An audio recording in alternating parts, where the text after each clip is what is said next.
you can't leave. You're like the only maayos help here. Anyway, why are you making her tanggol? Why are you even protecting her?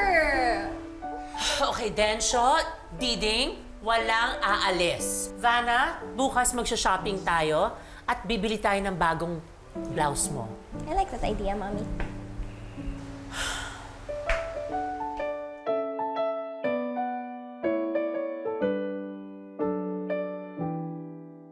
Tama ka nga, Kuya. Mahirap nga tong pinasok ko. Pero Kuya, mas mahirap naman malayo sa kaisa-isa kong pamilya eh. Oh, so alam mo na kung ano pinagdadaang hirap ko rito.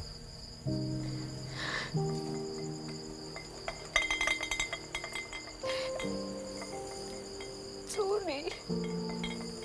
Sir Densyo.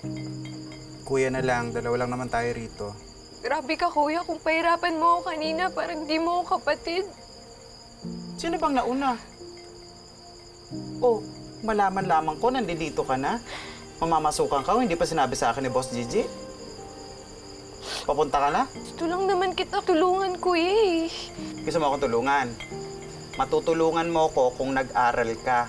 Kuya, hindi nga ako nakapasa eh. Pwede namang umulit. Ano gusto mo? Dito ka makapasa sa pagiging katulong? Kagaya ko, black shoes, black pants, blue shirt. Kulang na lang maging konduktor ako eh. Ganito ba gusto mo mangyari? Kaya ba pinapahirapan mo ako dito?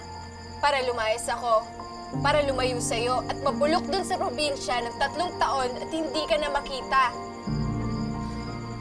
Gusto mo ba yun, Kuya? Kuya, ang hirap-hirap mong intindihin. Hindi kita magets. Mag-sorry ka na nga lang sa akin.